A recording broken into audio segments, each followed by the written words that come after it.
Hey, good morning, everybody, and welcome to our first ever live Q&A with a subject matter expert around mental health and well-being. Many thanks for joining us today, in what promises to be the first of a number of webinars that we put on talking about all things mental health and well-being. My name is Jason Berry. I'm Group Sales Director at Crystal Specialist Finance and also co-founder of the Mortgage Industry Mental Health Charter. And joining me today, I'm delighted to say I've got Katie Buckingham, who is, as I say, subject matter expert at Altruist Enterprises. And just to give you a set the scene for today, if that's okay. So during the next 45 minutes to an hour, we're going to be tackling all things mental health and well-being, as I've said. And the first thing we're actually going to be covering off is, I suppose, this poll that you can see on your screen at the moment. And what I'd say is, I'd encourage you to please complete this. It will form probably the first of the Q&A questions that we get at the end of the session, or certainly the result will form the first Q&A that we'll get to at the end of the session. And I'm really interested in understanding just the coping mechanisms. Everybody's got their own way of dealing with mental health and well-being and the stress and anxieties that we face in the marketplace that we actually operate. And I'm really interested in as I say, the coping mechanisms. So as I said, Katie is subject matter expert, altruist, and is a brilliant business, absolutely focused on, delivering effective wellbeing programs into businesses and schools. And, Katie and I have probably been talking now over the last 6 months. And as we go with the mental health charter, I suppose from an awareness phase into more of a proposition stage around serving the needs of people in our sector, then I know Katie and her team have got a great part to play in supporting and executing a plan around that. So delighted to have Katie with me. But just why do we need to be focusing on mental health and well-being in our sector? So many of you will know we conduct a survey every single year, and it kind of gives us a temperature check on what's going on in the marketplace. So what's the mood, what's the sentiment, and what we're doing to actually tackle some of the issues that we're actually facing. And when we look at some of the statistics that you can see on the slide there, what's clear to me is we've got many of those operating in our sector close to burnout. So we've still not got enough people having enough sleep. So more than 1 in 5 people never get enough night's sleep in a 7-day week. We've still got more than the majority of professionals working in our sector who are working maybe too hard, with 13% exceeding 65 plus hours a week. And we've got a number of people who are only moderately happy or totally unhappy with the environment that they're actually working in. But probably the most important statistic to me was that 21% of respondents are still indicating that their mental health is poor, or even worse, it's of concern. So despite having this hybrid working environment and more people working from home, I think 68% in our sector are either working from home permanently or working in a hybrid. We've still got more than 1 in 5 people who are indicating that their mental health is poor or worse, still of concern. So the why is very much because it's needed. So raising awareness and understanding coping mechanisms and how we actually deal with some of these daily issues is why we're here today. And Katie's going to help us understand just exactly what mental health is, and importantly help us to understand the adverse signs of mental health and maybe what we could be doing as leadership and as managers within our companies to actually approach people who are maybe struggling. And look, I apologize, here we are at slide 4, Katie, and I've done the introduction. I'm not even giving you the chance to say hello and welcome, but I'm genuinely delighted to have you with us here today. And I know I've seen your content, I've seen you deliver sessions like this, and I'm thrilled you've decided to invest the time to support us. And I can't thank you enough for the support you're trying to deliver to our sector. So the starting point is obviously tackling some of these issues, and I know you're going to spend the next 30 minutes or so just running through various bits. But how have I done with the introduction and setting the scene? Have I set things up okay, well enough for you? Yeah, excellent. Thank you. Great. Well, look, good luck. So I'm gonna pop off and mute myself and move my camera off. But I'll rejoin for the Q&A, which I'm looking forward to at the end. And I'd encourage people to please complete the poll. And that's in the little pop-up box. And we'll be encouraging questions that we'll tackle at the end of the session. So in the chat box, please feel free to put any of the questions in there. I'll make sure we cover off at the end. But with that, I'll hand over to Katie. So thanks, Katie. Yeah, thanks very much, Jason. And welcome everyone. So tomorrow is World Mental Health Day, which aims to raise awareness of mental health globally and also mobilise efforts to support wellbeing. The purpose of the session today is to look at how we can increase our understanding of mental health and also our confidence in starting and engaging in helpful mental health conversations.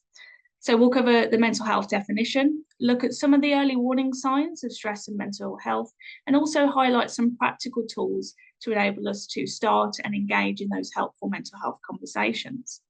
I'll also share some free resources at the end, which will enable you and hopefully inform your wellbeing strategies and provision, and also help you to align with the MIMHC 5 steps as well. So just to provide a little bit of an introduction to myself, my name's Katie. I'm the founder and director of Altruist Enterprises. I started experiencing problems with anxiety when I was 10 years old. I didn't tell anyone how I was feeling because I felt alone. Also, the stigma and the taboo attached to mental health, and also the lack of support. I was 17 when I first started recovering from mental ill health, and it's then that I decided that I wanted to make a social change. So I began delivering mental health awareness workshops into schools. I then went to work with my local authority to develop mental health services before attending the Peter Jones Enterprise Academy. So you may be aware of Peter Jones from Dragon's Den. In 2013, I trained as a mental health first aid instructor and set up Altruist shortly after. So over the past 11 years, we've supported over 500 organisations to help them establish effective wellbeing programmes. And hopefully I can share some of those insights and best practice with you today. As Jason has mentioned, it will be interactive, so please do interact via the chat function and share as much or as little as you feel comfortable in doing. So why don't we talk more about mental health, particularly in the mortgage industry? Well, often when I speak to businesses and particularly management populations, they may be too afraid to approach the topic of mental health because they may feel that they lack the skills to listen. They may be concerned that they may make the situation worse. They may think if they leave it, it'll go away on its own. Or they may think or be concerned that it's a personal issue and it's not their place. And these are just some examples. But we know how important it is to talk about mental health. You don't have to be an expert. Asking simple questions and being there to support and listen can make all of the difference. We know that we all have mental health, and many of us will experience a mental health problem at some point in our lives. We know that talking about mental health and being open about the topic raises awareness. It helps reduce that stigma and that taboo. It helps create an open environment within our workplaces and wider community. You may have heard of the term psychological safety. It helps create psychologically safe workspaces where people feel okay to talk about how they feel. Reduces those feelings of isolation and helps increase that togetherness. And empowers us and gives us the confidence to seek help. We know that the sooner that we intervene, the sooner that we access help, the faster the recovery will be. So this is the first interactive element of the presentation. So what I'd like you to do is just to have a think about the first two questions on the slide and then put your responses in the chat function. So I'd like you to think about, what does mental health mean to you? And what words and phrases would you associate with mental health? Again, take a moment to think about those and put your responses in the chat.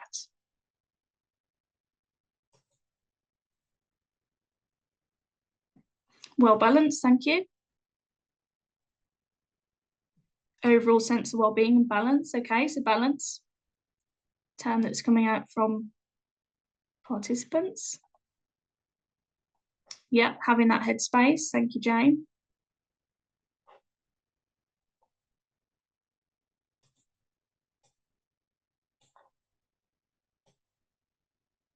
Different to everyone. Everyone copes in different ways. Thank you, Tara. Mental health is the maintenance of your mental state, like maintenance of your car. Thank you, Robin. Support and signposting. Thank you, Stacey. Yeah, struggling to find a way to get through potentially. Yeah, rational thinking, pressure and stress that we all experience. Okay, so thank you very much for your responses. So what do you feel is the difference between mental health and mental ill health? Again, if you wouldn't mind putting your responses in the Q&A. Yeah, and thank you. So support and having a network, a support network around you. So what's the difference then between mental health and mental ill health?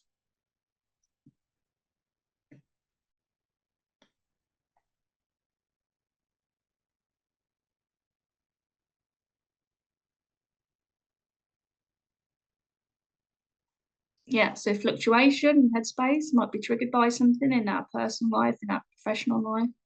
Thank you, Jane.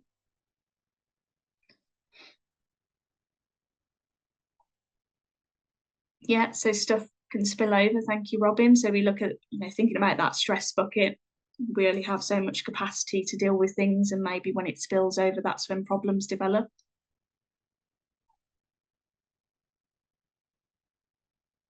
Yeah, potentially feeling you're unable to express your feelings.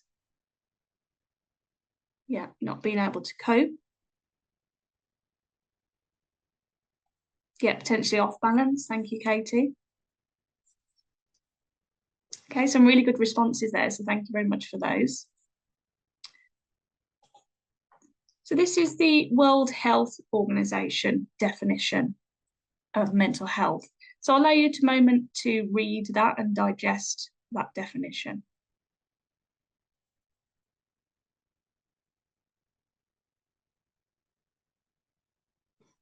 And what I like about this definition is it is quite positive. So often people can view mental health and mental ill health as the same thing, but of course this isn't the case.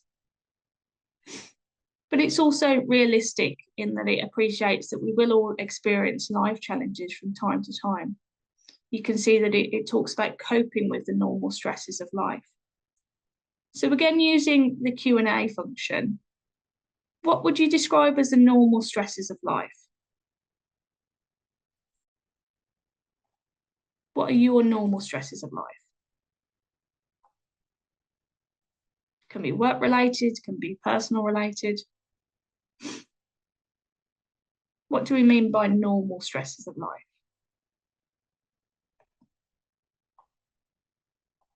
Yeah, work and financial stress.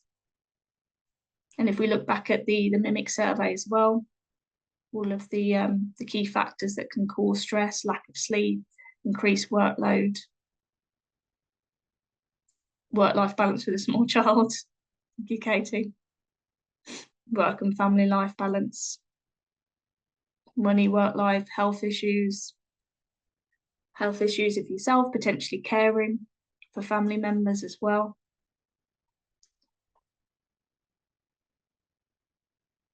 Yeah, making sure you're always doing best for your clients.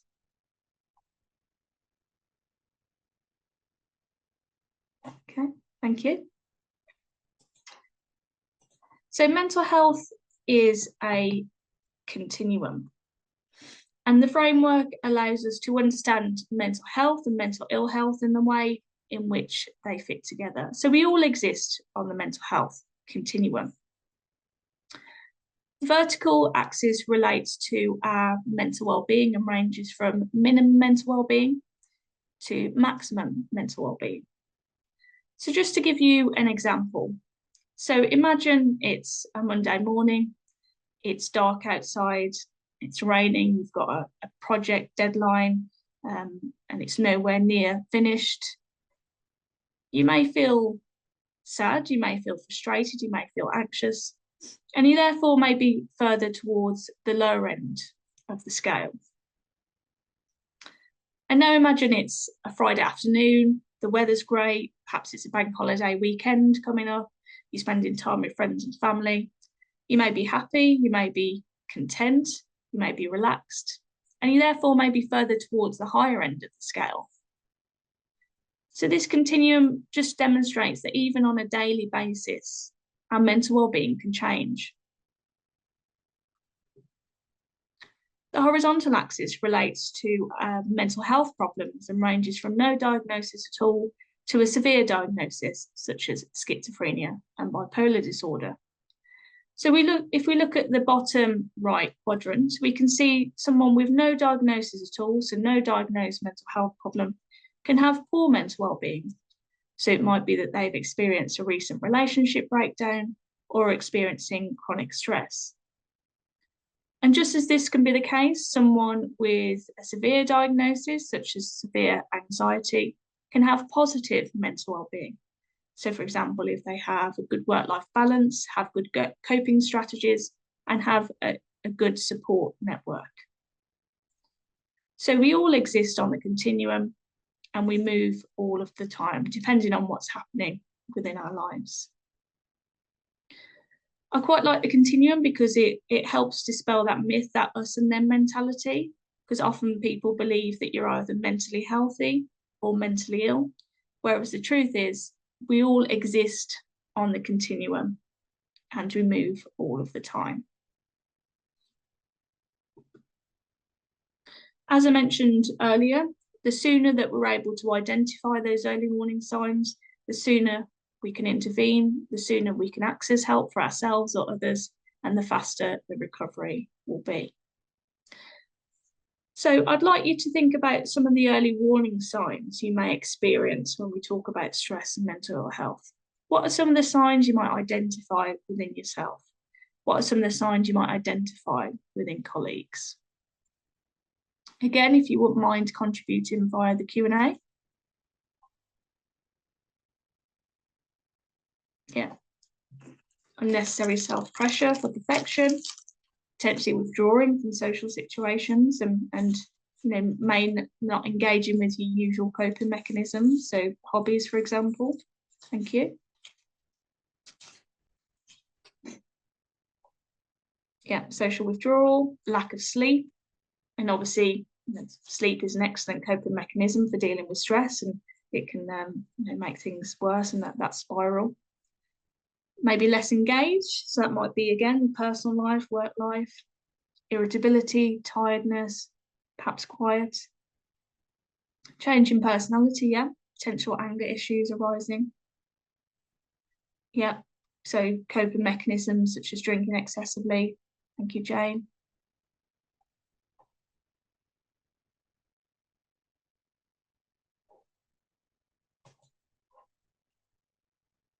Behaviour changes, yeah, loss of interest in usual activities. Yeah, thank you, excellent. Okay, so thanks very much. So early warning signs tend to be categorised into psychological and emotional, so the way that we think, physical, the way that we feel, and behavioural, how we act. So I'll just show some examples here. A few of them were covered in the chat, so thank you very much for those responses. But ultimately, it's about knowing the person. It's about having a relationship with that person. And that will enable you to identify changes in usual behaviour, changes when things may be out of character, and may be cause for concern. And that's why it's really important to have regular wellbeing check-ins as part of your usual management one-to-one process, because what that does is it helps prevent issues by creating that open forum that we talked about earlier, where people feel psychologically safe and comfortable to share how they're feeling, but also provides the opportunity to identify those signs and access support more quickly. And it's useful to have a think about how we identify those signs in hybrid working environments. Obviously, a lot of us now work remotely occasionally. So how do we make sure that we maintain that communication with our teams to ensure that we can identify those early warning signs? And once we've identified those signs, it's important, as we mentioned, to start that conversation and engage in helpful conversations. And you don't have to be an expert. So there's 5 steps I'll talk through now, which make up the acronym START. So this is an overview, and I'll also go into detail about each of the sections as well. So small words. Have a think about some of the things that you may say. Simple questions. Obviously, it's important to use language, words and phrases that you would normally use to avoid sounding robotic. But here are just some examples of helpful phrases you can use to start that conversation. I quite like fancy a cuppa, first and foremost because I love tea, but also what it does is it allows you to step away from the desk into a different, perhaps more comfortable environment. Let's have a think about some of the words and phrases you might use.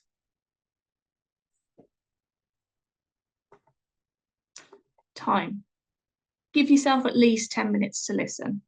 If you don't have 10 minutes, be honest with that person and book in a suitable time to speak. Imagine you are the individual that's sharing their feelings, sharing how their mental health, perhaps for the first time, and the person that you're speaking to perhaps looks rushed, perhaps looks disinterested or would rather be somewhere else. Have a think about how that may impact you, and are you likely to open up again? So make sure that we are honest with our time, make sure that we set those boundaries. Silence can be really supportive. So often we can find silence as a little bit awkward. It may feel like minutes rather than seconds. But actually, if we allow that time, it can enable the individual to collect their thoughts and decide on the next course of action. So don't be afraid of the silence. And it's important not to pressure an individual. Let the person know that you are available when they're ready.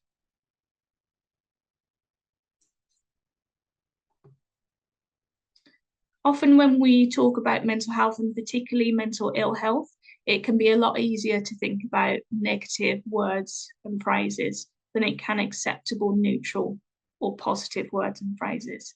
So I'm going to show you a list of words and phrases which you may hear day to day. What I'd like you to do is just have a think about which of these are acceptable, neutral, or positive.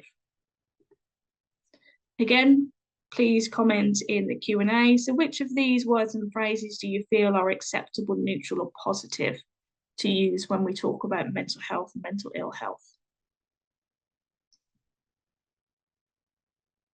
Yeah, a person living with. Thank you, Jane.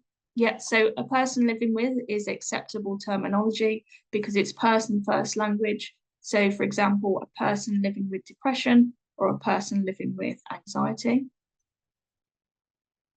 It may also be useful to mirror language that you would use when describing physical health. So for example, unwell or ill. But ultimately, again, it's about having that communication, that conversation with that individual to understand what language they're comfortable with and to mirror that. Okay. The next step is reassure them.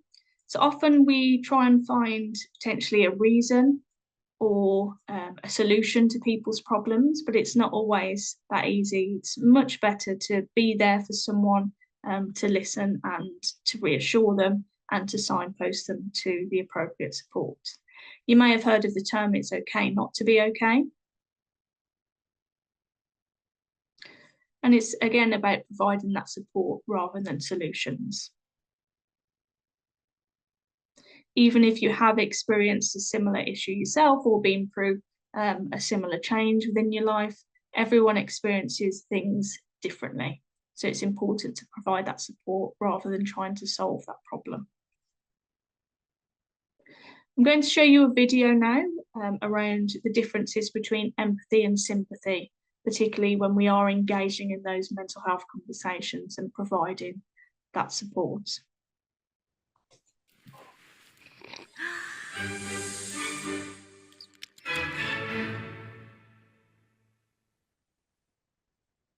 So what is empathy, and why is it very different than sympathy? Empathy fuels connection. Sympathy drives disconnection. Empathy, it's very interesting. Teresa Wiseman is a nursing scholar who studied professions, very diverse professions where empathy is relevant, and came up with 4 qualities of empathy. Perspective taking, the ability to take the perspective of another person or recognize their perspective as their truth. Staying out of judgment, not easy when you enjoy it as much as most of us do. Recognizing emotion in other people and then communicating that. Empathy is feeling with people. And to me, I always think of empathy as this kind of sacred space when someone's kind of in a deep hole and they shout out from the bottom and they say, I'm stuck, it's dark, I'm overwhelmed. And then we look and we say, hey, you climb down. I know what it's like down here, and you're not alone. Sympathy is, ooh, it's bad, no, you want a sandwich? Empathy is a choice, and it's a vulnerable choice, because in order to connect with you, I have to connect with something in myself that knows that feeling. Rarely, if ever, does an empathic response begin with at least. Yeah. And we do it all the time. Because you know what? Someone just shared something with us that's incredibly painful, and we're trying to silver lining it. I don't think that's a verb, but I'm using it as one. We're trying to put the silver lining around it. So, I had a miscarriage. Oh, at least you know you can get pregnant. I think my marriage is falling apart. At least you have a marriage. John's getting kicked out of school. At least Sarah is an A student. But one of the things we do sometimes in the face of very difficult conversations is we try to make things better. If I share something with you that's very difficult, I'd rather you say, I don't even know what to say right now, I'm just so glad you told me. Because the truth is, rarely can a response make something better. What makes something better is connection.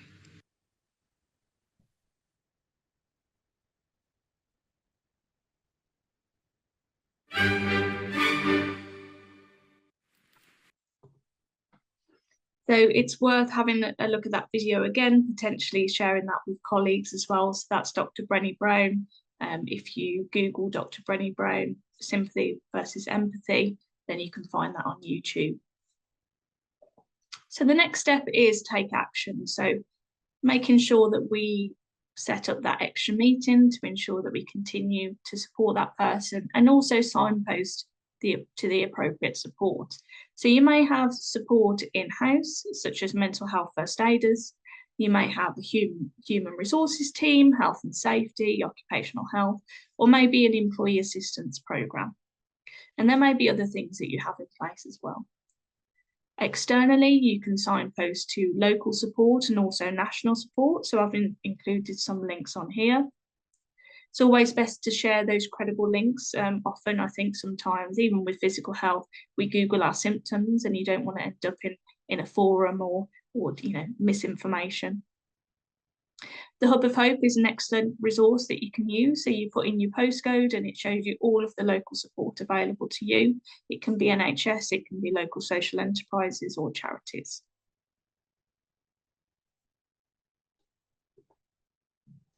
And in terms of your workplace wellbeing provision, in terms of your workplace wellbeing strategy, we do have a number of free resources available on the Altruist website. So we have a checklist which allows you to identify your strengths and development areas when it comes to wellbeing. And that incorporates 3 different areas, so culture and leadership, management development, and also employee support and training. And we will send a link to these resources with the recording as well to signatories. We have a free guide which provides templates to enable you to develop your organisation's wellbeing strategy. And access, we have a mental health calendar as well. So again, that's available to download for free. So you can align your wellbeing provision with international and national mental health awareness days. So how Altruist can help. So we deliver training and consultancy to organisations, and it can be delivered online or face-to-face. We also have e-learning options as well. So we can help you to establish an effective mental health first aider network to ensure that you embed that long-lasting wellbeing culture.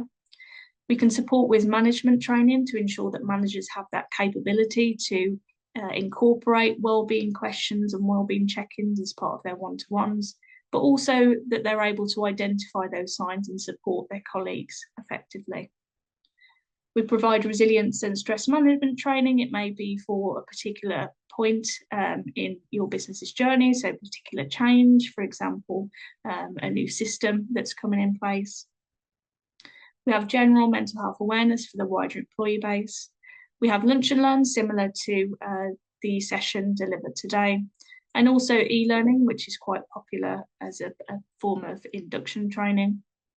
And we also offer leadership and wellbeing coaching to individuals to enable them to navigate difficulties in their work and personal lives.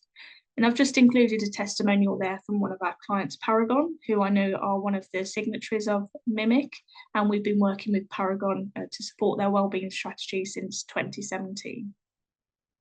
Obviously, if you do have any questions or want to have a chat, we do provide free consultations, happy to provide guidance, insights, best practices on what you can do to support yourself and your staff. So that's all from me, and we will move on to the Q&A now. So please do connect with me on LinkedIn. Please do follow us as well, and the hashtag is World Mental Health Day, and that is tomorrow. So thank you very much for your time, and I'll invite Jason back into the main room and stop sharing the slides. Excellent. Listen, Katie, I'm sure everybody will agree that was brilliant content, and yeah, look, extremely thought-provoking.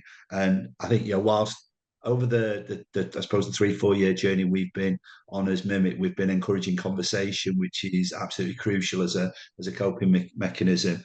Hope you won't mind me stealing that start as something to really emphasise, because I just think it's absolutely brilliant, and love the video. But I suppose if I start with a question, if it's okay.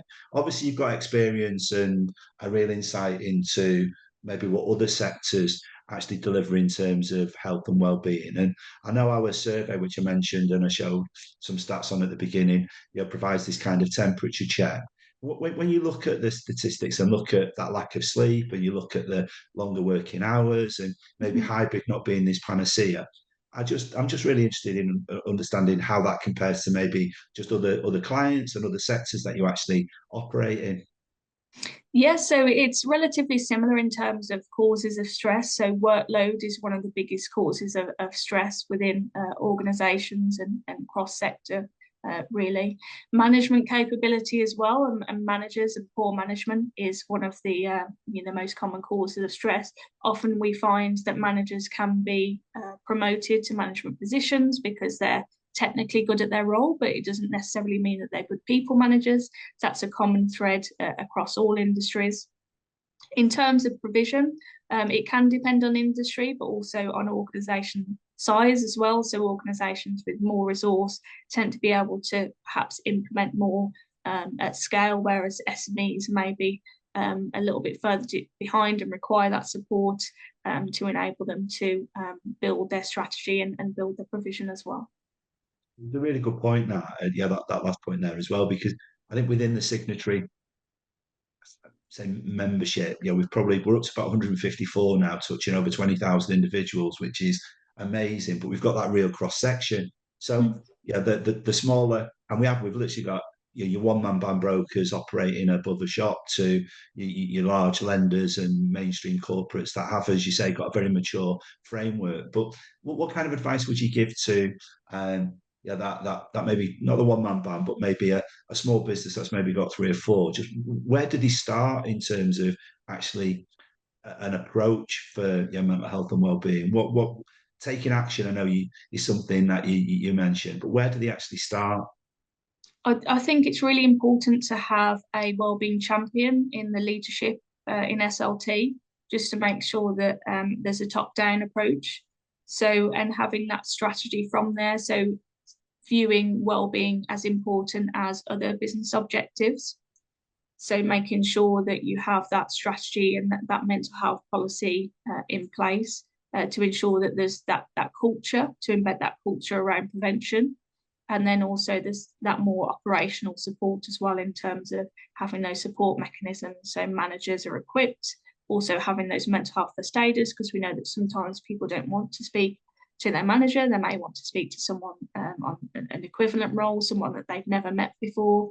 Everyone's different in that respect. So just making sure that there's that open discussion on wellbeing and there's that top-down approach. And obviously empathy with video, though, we saw how important empathy was in terms of the connection that's made. And how does the question, I suppose the approach, how does it best come across without being intrusive? So it's, I suppose, the language, the precision of the language is really important, I would imagine, but it's just almost asking somebody how they are is almost not quite enough now, is it? Asking somebody how they are on a scale of 1 to 10 kind of unravels it to the next kind of stage. But I suppose the question I'm asking is just how do questions get asked without it feeling intrusive?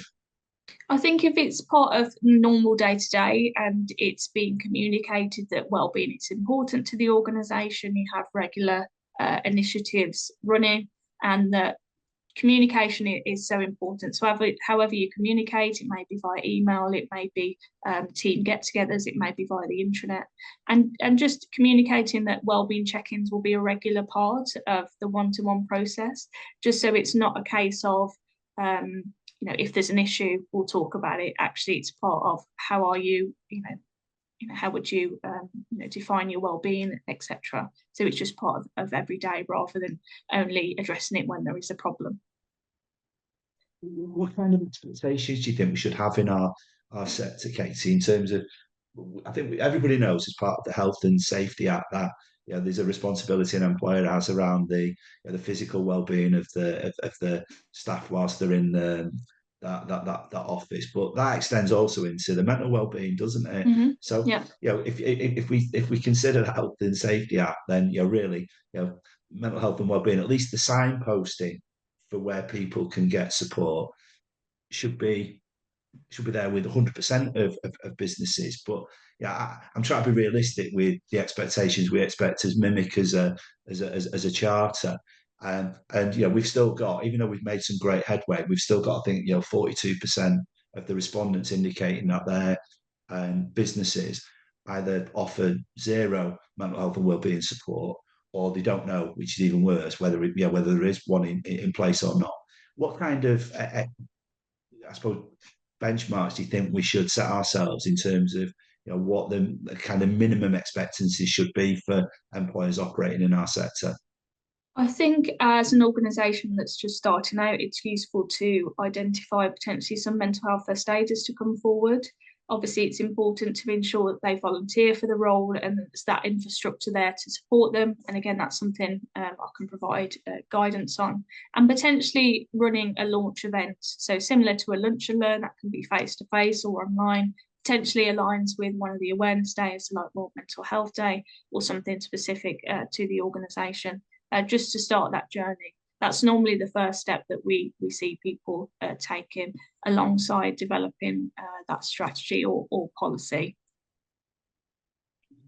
A question that's coming from one of the attendees, which again is really good question linked to what we're saying there. But what would you say is the most effective strategy? So this is around the communication, just letting staff know that there is a vehicle in place, and they will be listened to without judgment and any concern for negative effects. Because again, I think we spoke about the stigma and that sign of weakness and the fear that somebody being so open could could bring. So that strategy of communication and the approach that could be delivered. What do you think? So I think it's first around establishing that culture, but appreciate that culture change can take a long time.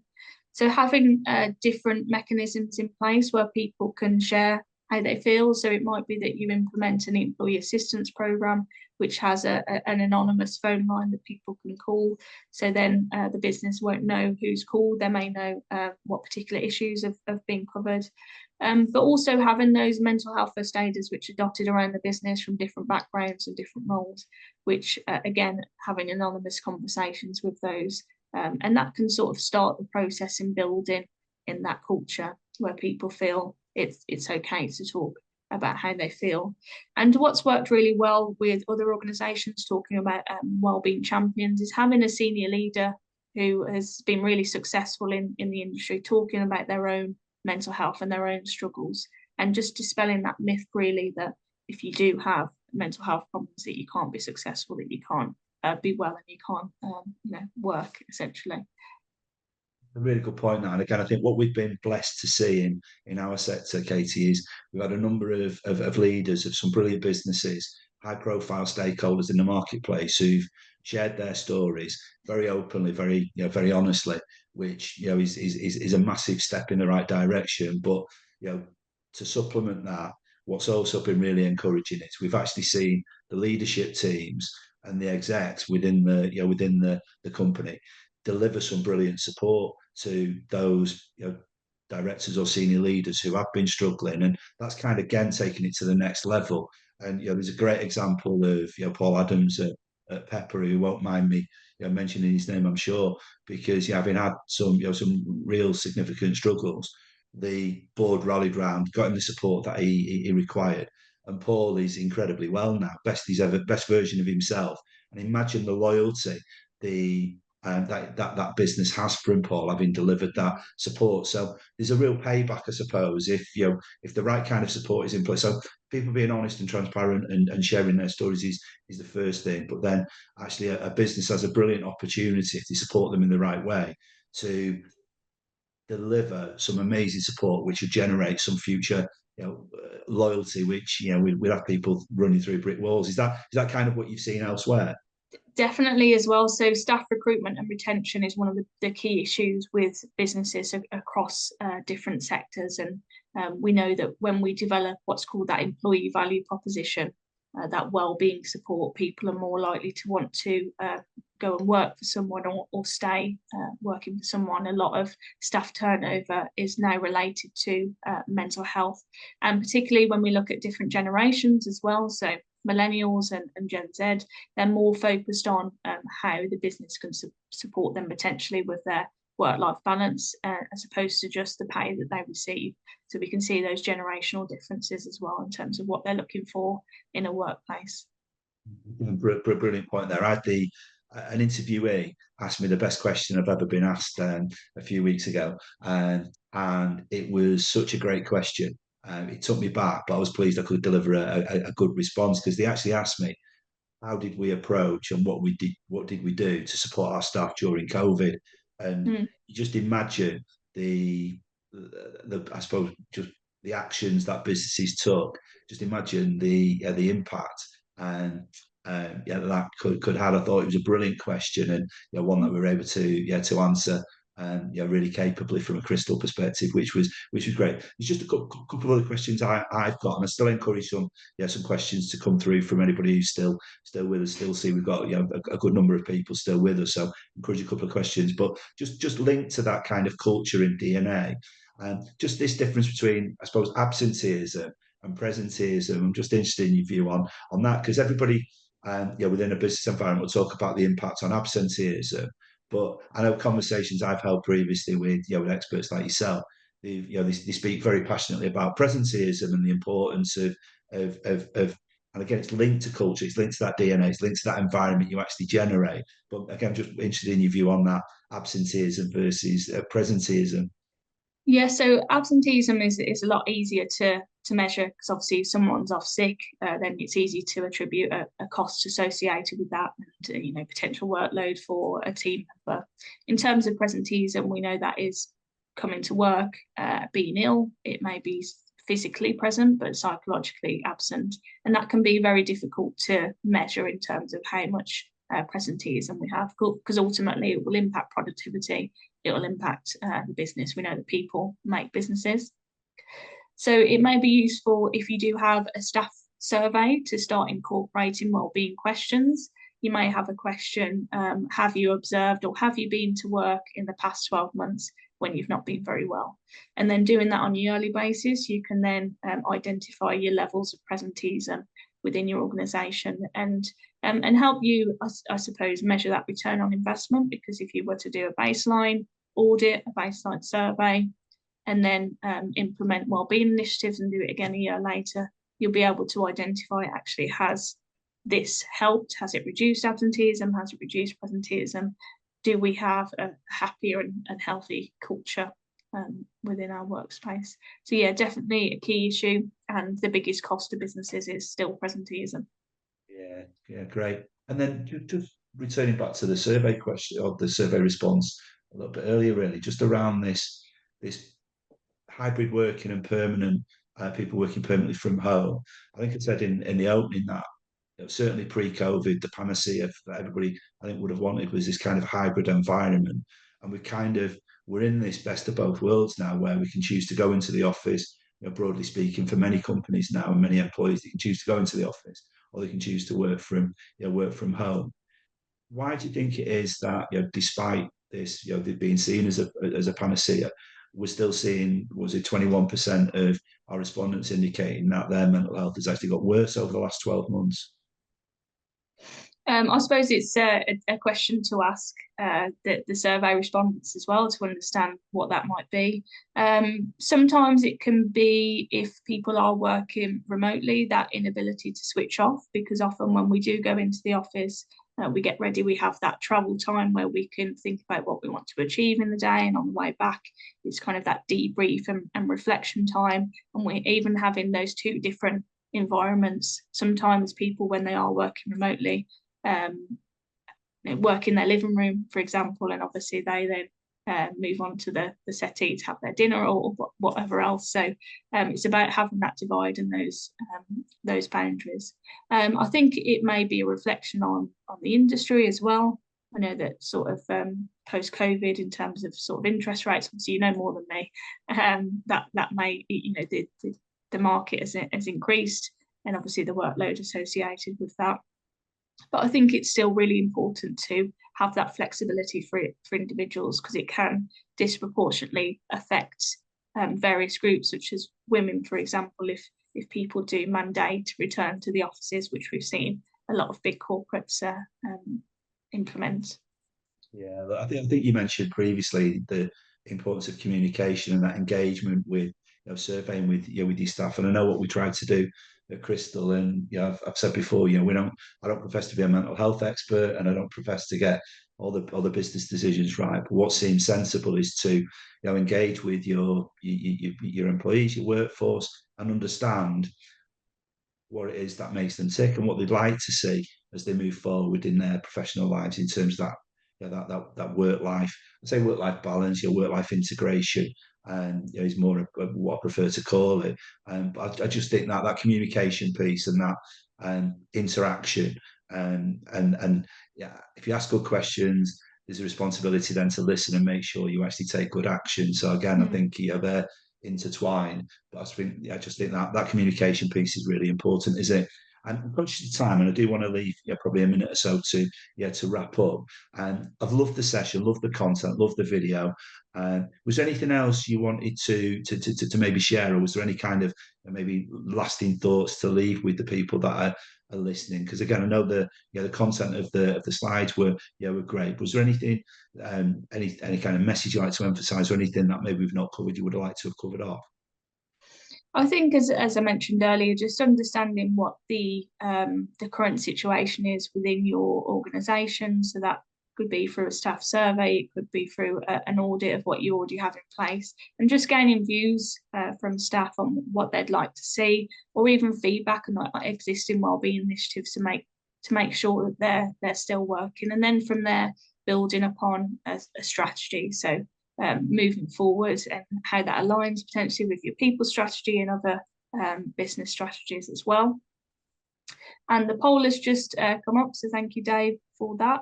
So we can see that the most effective stress management technique, see, I knew, Jason, that one of them would be exercise. It's normally talking to someone you trust and exercise. And the reason that we focus on this is because self-care is really important. So before that we support anyone else, it's important that we first take care of ourselves. And if you want some more self-care tips, evidence-based, you can look at the 5 Ways to Wellbeing by the New Economics Foundation. 5 steps really useful to share with your teams as well, which are available online.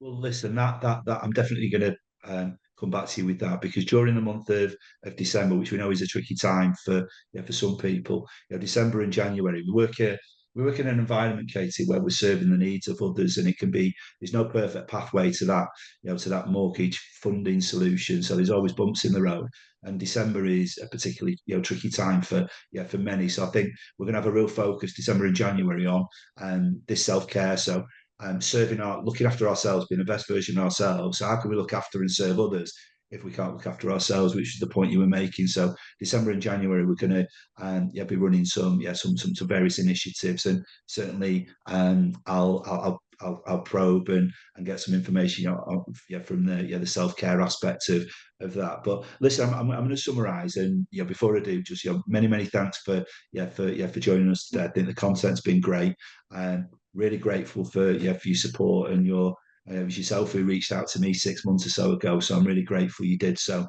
because again, the content of this, I'm sure we can share far and wide. So we had a decent number joining us live, but we'll share far and wide. But some real key takeaways for me was to just look, understanding what mental health is, and the fact that it can change in an instant. So mental health is that state of well-being, but it is a continuum, as you said. So it's subject to change at a moment's notice.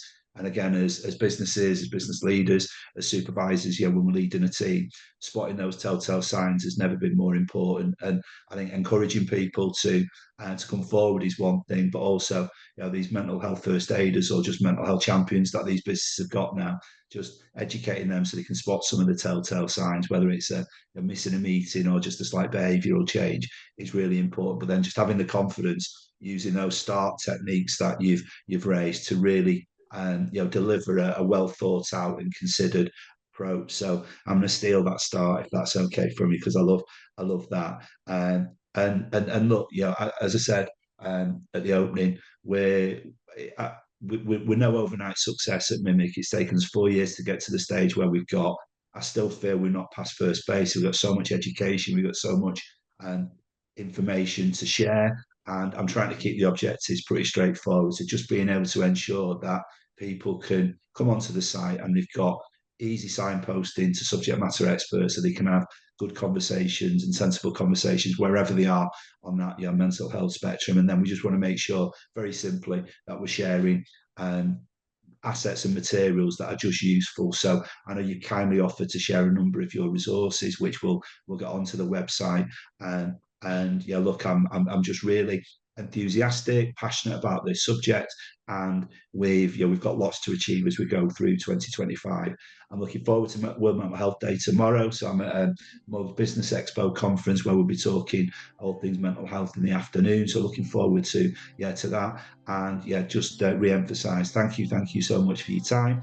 I wish you all the best with your own initiatives, and I'm sure as we move forward there'll be lots of collaboration we can do together. So I thank everybody for joining today, and I thank you for delivering such a great session. So with that, I'd just like to say thanks to everybody who joined, and we'll share and make sure this content is available post the event. But many thanks for joining us, and thank you to Katie. Thanks very much, everyone. Thanks, guys. Bye, everyone.